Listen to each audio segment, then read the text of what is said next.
Today we're going to talk about odds for and odds against. When we think about odds for or odds in favor, what we're talking about are the number of favorable outcomes that we have compared to the number of unfavorable outcomes we have. So in the case of odds for or odds in favor, these are situations where I win. When we think about odds against, what we're comparing are the number of unfavorable outcomes compared to the number of favorable outcomes. So in this particular case, I'm thinking of, if this were to happen, I lose. So in a roundabout way, odds in favor, these are things that we want to happen. Odds against, these are things that we don't want to happen. Now, the one big question that many of us will have is, what is the difference between probability and odds? Now, when we talk about odds, what we are talking about are our successes compared to our failures. And how we often write this, or how we want to write this, is as a ratio. When we're talking about probability, however, and we'll remember this from previous learning, we have the number of successful outcomes or successes divided by the total number of possibilities or opportunities. And when we are thinking about finding probabilities, what we're using are percentages. So those are some kind of key differences that we do need to keep track of. Now, just before we move on to some examples, let's take a look at some facts about playing cards, because we're going to use playing cards a lot today in our examples. When we are thinking about using a standard deck of cards, we have to remember that we have 52 cards in total. We'll remember from previous learning again that we have 4 suits, and that those 4 suits are hearts and diamonds, spades, and clubs. And the one thing that we want to remember is that if we have hearts and diamonds, those are red, and if we have spades and clubs, those are black. When we think about the numerical cards or the number cards that we have in our deck of cards, anything with a 2 all the way up to a 10 is considered to be a number card, and that's what we're going to focus on for our purposes. And when we think about face cards, what we're thinking about are cards that are jack, queen, king, or ace. So we do have to make sure that we keep track of those facts about playing cards for our examples today and as we move forward throughout odds. All right, in our first example, we're being told that a card is drawn at random from a full deck of cards. So we do know that we're dealing with 52 cards in total, and that all of the regular standard playing cards are there. In part A, we're asking what are the chances or odds in favor of drawing a face card. So there's 2 key things that we want to know here. First of all, because we're looking for the odds in favor, what we're looking for are positive outcomes compared to negative outcomes, or successes compared to failures. Because we're dealing with a face card, we know that we are using only specific cards or looking for specific cards in order to have these odds happening. So we know that we have 4 cards that we consider to be face cards, multiplying that by the 4 different suits that we have, because it doesn't specify that we need a specific suit.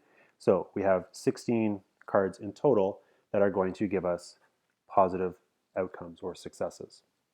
Now, the last thing we have to figure out is, if we know that we have 16 cards in total that are going to be successes, how many cards are left in the deck that are going to be considered failures?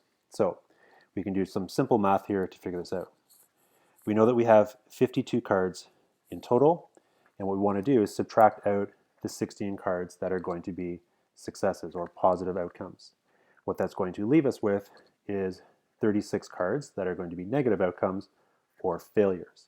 So when I take that information and set it up in my ratio, so here, because I'm looking for odds in favor, I want to have that as the first part of my ratio, and the odds against, or the negative parts of my ratio as the second part of my ratio, I'm going to set this up as 16 positive outcomes to 36 negative outcomes, or 16 successful outcomes to 36 failure outcomes. Now, last thing I want to do is I want to break this down into its simplest form. So you can go straight to the answer if you want, or you can just do a little bit of, again, simple math to work this down. So 16 to 36, if I divide both of those numbers by 2, that's going to simplify down as 8 to 18. But I can break that down even further by dividing again by 2 as a final ratio of 4 to 9. So this is in my lowest common denominator, or my lowest common multiple, and I do want to make sure that I show it in simplest form. So my final answer, I want to simplify. Now, if I take a look at example B, what I'm looking for are the odds against. So in this particular case, I'm basically just flipping my ratio so that I have, instead of looking for positives to negative, I have odds against. So I have negative outcomes to positive outcomes. Now we've already done a little bit of math in example A, so I don't have to redo all that math. I can just take my numbers and flip them around. So in this particular case, I can look up to what I've already done in part A, and I have 36 negative outcomes to 16 positive outcomes, and I can simplify that down again. So I can say that the odds against drawing a face card in simplest form are 9 to 4. All right, in example 2, instead of using cards, what I have are some coins that Gina has in her wallet. We're being told that she has 7 loonies, 8 quarters, 12 nickels, and 9 pennies. When she opens up her wallet, 1 coin falls out at random. So we want to know what are the odds in favor of the coin being a penny. So first thing we want to think about here are odds in favor. So we do know that we want to set up our ratio as positive to negative. And we then have to think about the chances of that being a penny.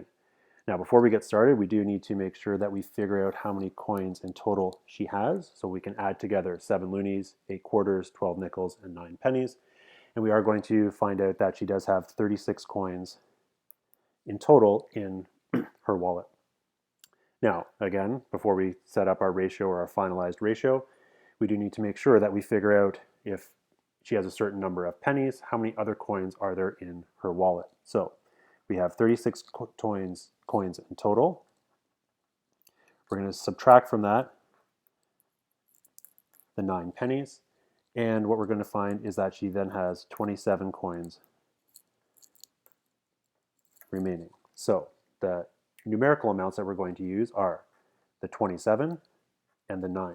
We now just have to figure out how we're going to write those as a positive outcome or a favorable outcome to a negative outcome or an unfavorable outcome. So in this particular case, because the positive outcome is the pennies, that's going to be the first part of our ratio. We're going to compare that to the negative outcome of the rest of the coins in her wallet, which is 27. And when we simplify that down, we're going to say that the odds in favor of being a penny are 1 to 3. So that is our final answer. When we think about the odds against being a loonie, again, what we want to make sure that we do is think about, here we have odds against, so we want to set up our ratio as negative to positive. That's the easiest thing we can do.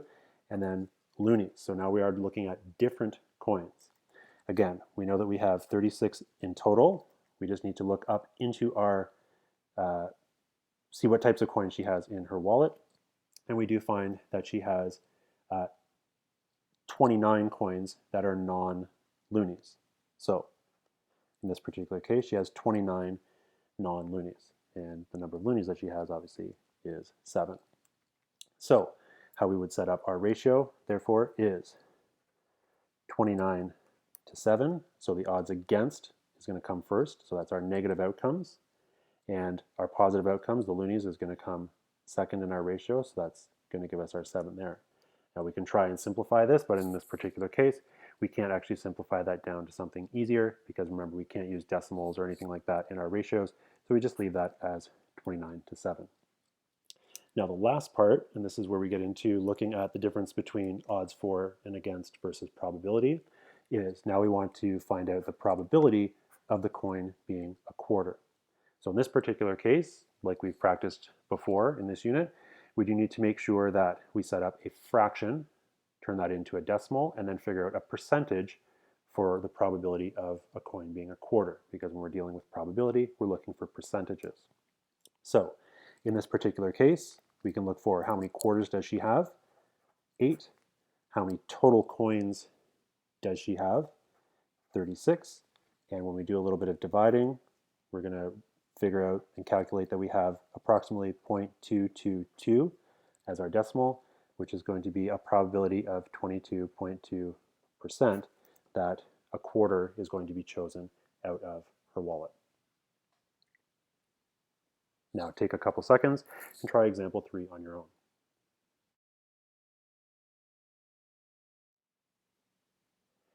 All right, in example 3 that you tried on your own, what we want to find out is if a card is drawn at random from a full deck of cards. So again, we know there's 52 cards in that full deck.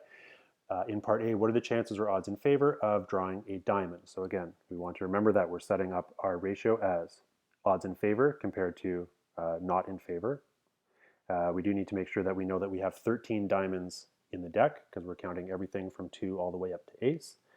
So if we have 52 cards in total, we subtract out the 13 diamonds, which are going to be our positive outcomes. We know that we're going to have 39 non-diamonds or 39 unpositive or negative outcomes. When we put that into our ratio as positive to negative, we're going to have 13 to 39. And if we simplify, or when we simplify that down, we get a ratio of 1 to 3.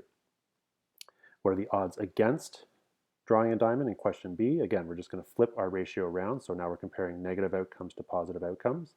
We've already done the math, so we don't have to really do that again. We're just flipping our ratios around. So we have 39 negative outcomes compared to 13 positive outcomes, which is going to simplify down to 3 to 1. And the last part of example 3 is what is the probability, so the key word here is probability, that the card is a diamond. So in this particular case, we know that we have 13 diamonds. And in this particular case, because we're looking for probability, we have to figure out what percentage is going to give us, or sorry, what percentage do we have of drawing a diamond? So we have our 13 diamonds out of 52 cards in total. When we figure that out as a decimal, it's 0.25, and that's going to give us a 25% chance of giving us a diamond.